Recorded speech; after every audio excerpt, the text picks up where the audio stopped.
Շնորհակալություն, պարոն Թունյան, որոշակիորեն շարունակեմ պարոն Ֆարմանյանի հարցը, որը ուղղված էր ձեր գործընկերոջը, նախկին վարչապետ Կարեն Կարապետյանի հետ ձեր առնչությունների մասով։ Ես հիշում եմ, երբ դուք այս հանձնաժողովի նախագահն էիք, որի համար առաջադրվել եք դեռ 19 թվականին, մի գրառում էիք արել Facebook-ում, որը բավականին մեծ քննարկումներ առաջացրեց, տնտեսական ցուցանիշներ էիք ներկայացրել ու ձեզ Արման Բաբաջանյանի ժամանակ օրաթերթը մեղադրեց, թե շարունակում եք գովազդել Կարեն Կարապետյանին ու նույն թերթը հետևյալ եզրակացություններ արել ձեր գրառումից, թե այս ցուցանիշներից միայն կարելի է եզրակացնել, թե ինչքան լավ կլիներ, որ Հայաստանի վարչապետը շարունակեր մնալ Կարեն Կարապետյանը մեջբերման ավարտը։ Ինչու սա հիշեցի, որովհետև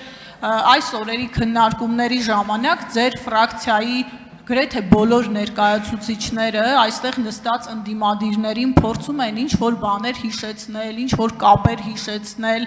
Հիմա հարցս հետևյալն է,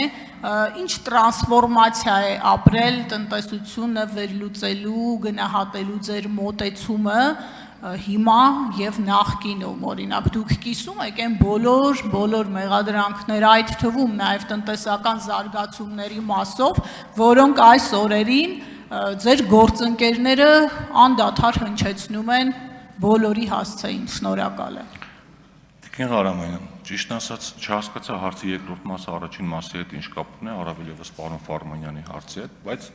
տրանսֆորմացիա բոլորը ապրում են։ Հիմնական տրանսֆորմացիան այս դեպքում գիտեք որն է լինում, երբ որ դու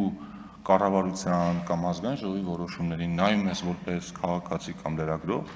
եւ մի բան է, երբ որ դու այդ process-ի մեջ ես լինում ու շատ շերտեր, որոնք մինչ այդ քո համար տեսանելի չէին, տեսանելի են դառնում։ Իսկ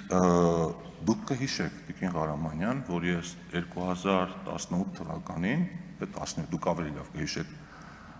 դասընթացներ էի կազմակերպել տնտեսական լրագրողների համար, որին մասնակցում եք նաեւ դուք,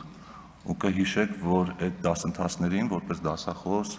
հանդես են գալիս նախկին ներկա պաշտոնյաներ, բոլորը ովքեր այդ դաշտում ասելիք ունեին, եւ այդ դասընթացի գլխավոր ասելիքն ու նպատակը այն էր, որ մեր լրագրողները իրենց ռակուրսը կարողանան որոշակիորեն փոխել։ Ու հույս ունեմ, որ օրինակ այդ դասընթացի արդյունքում ձեր մոտ որոշակի տրանսֆորմացիա եղել, օրինակ կուտակային կենսաթոշակային համակարգի վերաբերյալ հիշում եք Ներսես Երիցյանը, ինչպես ձեզ բոլորիդ համոզեց, որ դա լավ բան է, կամ հարկային համակարգի վերաբերյալ, այնպես որ տրանսֆորմացիա բոլորն են ունենում, կարծում եմ հիմա դուք էլ այստեղ նստած այդ տրանսֆորմացիան իմ կարծիքով այս երկու շաբաթվա ընթացքում ունեցել եք։ Շնորհակալություն։ Շնորհակալություն, ձեր խմբակցության մասով տրանսֆորմացիա չի լինի, այս երաշխավորված պնդում եմ վերաբերմունքի տեսանկյունից եւ ձեր քաղաքական ուժի, ինչ վերաբերում է այդ դասընթացներին, այո, ունենալով հումանիտար կրթություն, ես մասնակցել եմ եւ շատ լավ հիշում եմ, թե ինչ բավականին ակնածանքով էիք դուք ներկայացնում ժամանակի տնտեսական առաջընթացը, ձեռքբերումները եւ այդ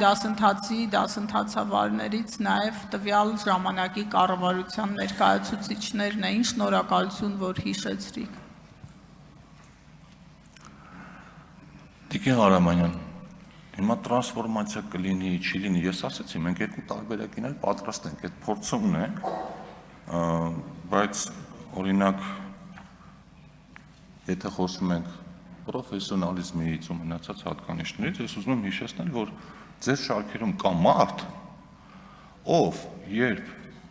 սա ինձ մի 3 թե 4 տարի առաջ վերանորոգում էին Դիլիջանի թունելը, գրել էր Դիլիջանի թունելը վերանորոգման պատրվակով փակում են,